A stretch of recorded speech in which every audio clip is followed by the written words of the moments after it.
So is it actually possible to craft sustainably while simultaneously keeping a budget?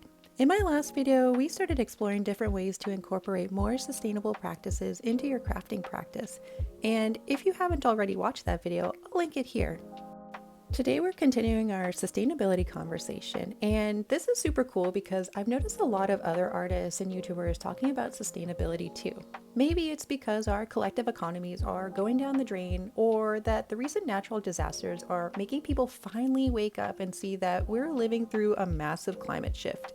And if we keep going about our lives with the business as usual mentality, we may not have a habitable country on this planet that can sustain life. And not to be all doomsday, but we've got to do something about this. Even small changes in your own lives over the course of your lifetime can make all the difference. So picking up where we left off, how can you make your crafting practice and addiction a little bit more sustainable every day?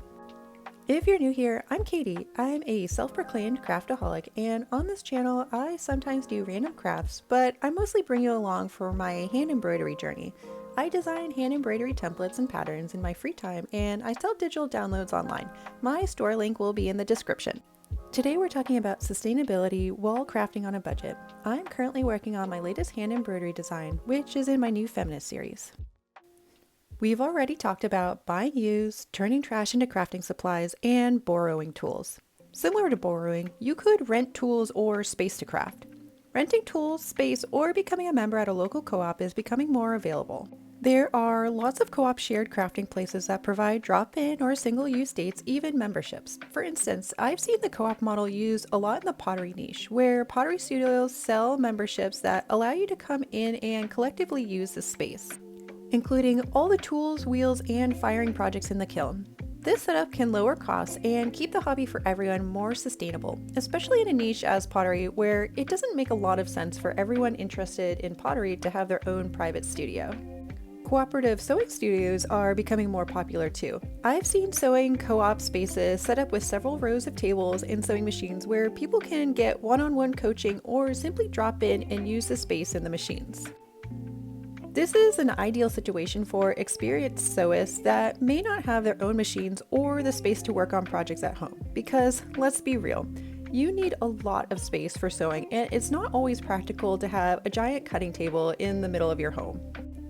Renting supplies to use at your home is also a great way to craft. I really didn't know if you could rent craft supplies or tools, so I just did a quick Google search and found that there's a local business near me that rents Singer sewing machines for $20 a day.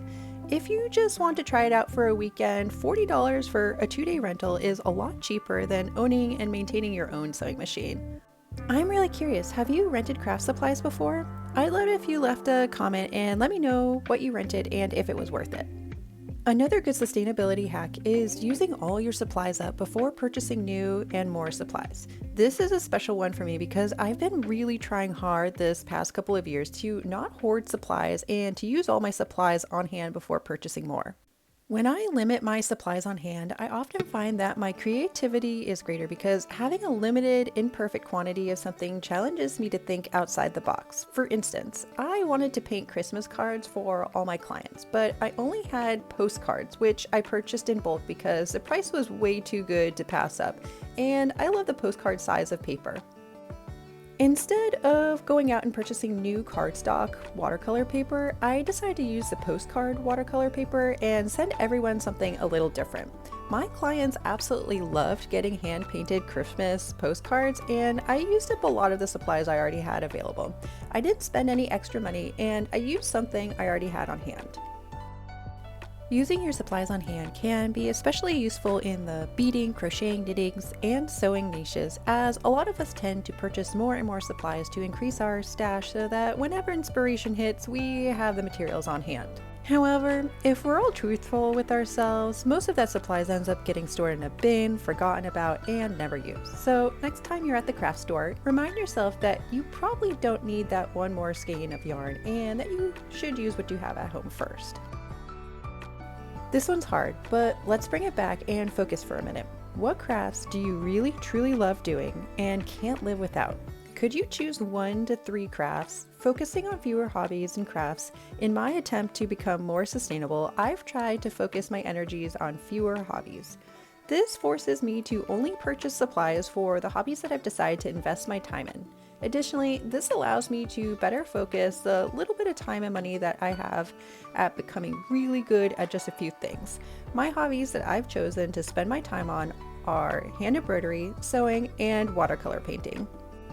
Because I've decided to only focus on these three main hobbies, I don't buy any supplies that don't pertain to these crafts, and I find myself more focused on mastering each of these.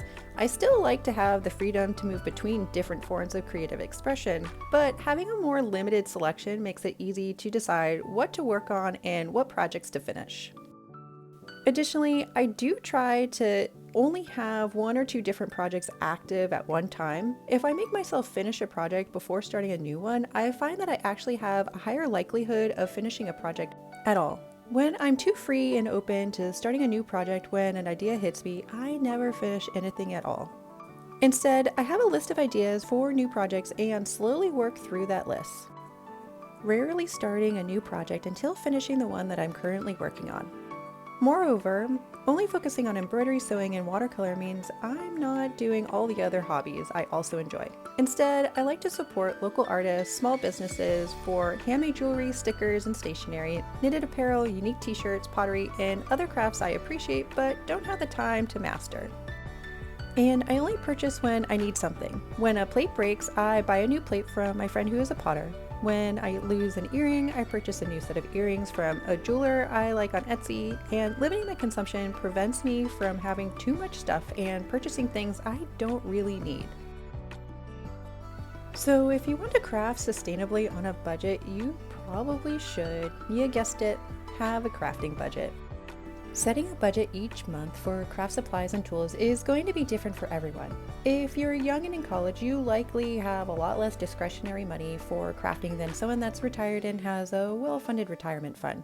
Regardless of your economic status, everyone needs to set a budget so that spending doesn't get out of hand. Choose an amount that's realistic for you and your endeavors and stick to it. I love crafting, and I have a craft YouTube channel and an Etsy store. And while I haven't made a single cent from either, I'm hopeful that maybe one day this channel can actually support my craft addiction. But until then, I've set myself a budget so that I can both continue making cool content for you, but also not break the bank. For me, I try to keep my budget to about $50 a month. But I'm also human and these new tariffs are freaking me out, so I did push a few purchases forward and spent a little more than my budget this month. But realistically, I don't have to purchase any new embroidering supplies for the next 3 to 4 months, and possibly a little bit longer. For larger purchases, I either save several months worth of my budget, or I sell a few things to afford the purchase now while not dipping into my monthly budget. For instance, last summer I decided that I wanted to get a new iPad so that I could digitally draw embroidery patterns. But a new iPad wasn't exactly in my budget, so I did some spring cleaning and found things that I was just willing to let go of that I hadn't used for a while. I sold a bicycle I loved but didn't use anymore because I had purchased a different bike for long distance bike touring. I sold my home sewing machine because I only needed my Juki and my serger, and I sold a couple of other things that were just collecting dust. Once I sold everything and had enough money to purchase the iPad, only then did I purchase it. Limiting your spending will force you to become more financially sustainable, and selling your unused items is also more sustainable for the environment. There's no point in hanging on to an item if it's just collecting dust while someone else could be thrilled to use it. And while it's most sustainable to purchase used, sometimes we do need to purchase new items. When purchasing new, only purchase the best quality supplies so that it lasts longer, thereby reducing your footprint by using the same supplies and tools for many years to come. When buying new, make sure to purchase supplies that come from companies with sustainable practices. Do your research and make sure that the companies you support are doing their part for the environment. Organic fibers, recycling practices, and even turning waste into their principal product are all ways companies can maintain sustainability. Make sure you're not supporting companies with known pollution violations or unsustainable policies like fast fashion. I didn't start this video series with the intention of writing a sustainability manifesto for crafting, but what I do want you to do is to think about your crafting practice and constantly ask yourself, could I be more sustainable? Do I have supplies that I can use before purchasing more? And can I implement more sustainable practice into my creative endeavors? Can I cut back on waste and keep things out of the landfill? I personally want to continue crafting, embroidering, sewing, and painting my way into a happy and fulfilling life. And the only way I can see moving forward is to practice more mindful, sustainable crafting practices. I've been practicing a lot of these sustainability concepts for years now, but this is my promise to find new ways to continue crafting and creating content for you all in this more sustainable way. If you're currently practicing sustainable crafting, I'd love to hear what your techniques are. And if you're not currently crafting sustainably, this is my invitation to you to start implementing some sustainable concepts into your life. I'd really love to hear everyone's thoughts on sustainability. Like, subscribe, and let me know in the comments. If you enjoyed this video, I think you'd also enjoy receiving my weekly newsletter. I'm way too busy and lazy to spam you, but in this weekly newsletter I catch you up on everything Katie Cat Studio, a peek behind the scenes, and I'm trying to build a community of like-minded crafters. Just click the link in the description to sign up. Thanks so much for watching, and remember, done is better than perfect.